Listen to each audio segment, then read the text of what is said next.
سلامونه او نیکی له محترمینو زه تاسو ټول ته ښه راغلاست وایم.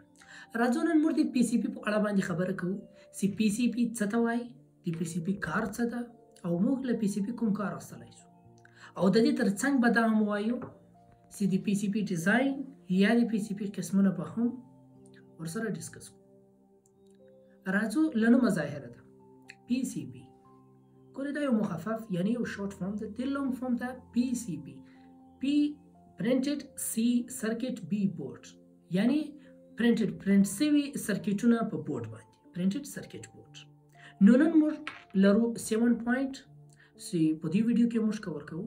فرست پوینټ د introduction of PCB, second point the project without PCB, third point the PCB material, fourth point the type of PCB, fifth point the track jig کوم هغه ټریکونه چې هغه جګ جګ ولي وي یعنی کاژه واژه ولي. 6 پوینټ د ټریک سایز یعنی هغه ډیفرنٹ ولي وي. او اخرین پوینټ د 7 پوینټ چې پی سی پی ټریک 90 ډیګري ولي نه راځي، ولي همیشه 45-35. نو راځو نن موږ د 7 پوینټ کور کوو. کچېرې زه تاسو ته په اسان الفاظو کې وایم چې د تاسو په کور کې هر هغه الکترونیک ډیوایس لکه موبایل، کمپیوټر، ټي وي، ریموټ یا پاور بینک دغه رقم نور کچېرې تاسو د خلاص کی او وګورئ په دې کې به تاسو ته یو داسې قسمه بورډ ښکاره شي یعنی مختلف راکلی شي لدې مختلفه کېدلی شي مګر دغسې بورډ ته پی سی پی بورډ ویل کېږي. اوس که چیرې موږ راسو یو ټي وي جوړ کړو او په هغه کې ویداوټ پی سی پی یعنی یو نیم سل کمپوننټ یې هغه سره کنیکټ دا یو ډېره ستونزمنه پروسه ده او په دې کې به څومره تارونه وي او که چیرې دا خراب سي یا یو کمپوننټ بدلولي د دې ټریسینګ هم ډېر مشکل وي چې کوم تار خراب یا کوم تار سوځېدلی. مګر په پی سی پی کې ټریسینګ، ټرانسفرمیشن یا کمپوننټ بدلول دا ډېر اسانه دي په پرتله د ویداوټ پی سی پی په وجه د دې چې پی سی بي جوړښت په ډېر ښه طریقه شوی وي، قسمه مټیریل کې استعمال شوي وي او پی سی پی لیر وایز جوړه شوې ده. د پی سی پی اولین لیر ده سبټریک لیر، هغه له اف آر 4 یا المونیم څخه. سیکنډ لیر ده کاپر لیر یعنی کوم کې چې موږ ټریکونه جوړو هغه د کاپر لیر ویل کېږي. کاپر لیر سره موږ د ټریک د جوړولو کار اخلو او کوم دا کمپوننټس دي دا هم کاپر لیر سره کنیکټ وي. تھرد لیر ده گرین سولډر ماسک یعنی هغه دی کوم دا کاپر لیر سي ده د دې حفاظت لپاره. او بل راځو 4 پوینټ ته یعنی دا کوم ټریک سي دا چیک ولي وي یعنی کاژه واژه ولي وي د دې کاژه واژه جوړولو څه ضرورت دا خو سیده هم جوړولای شو.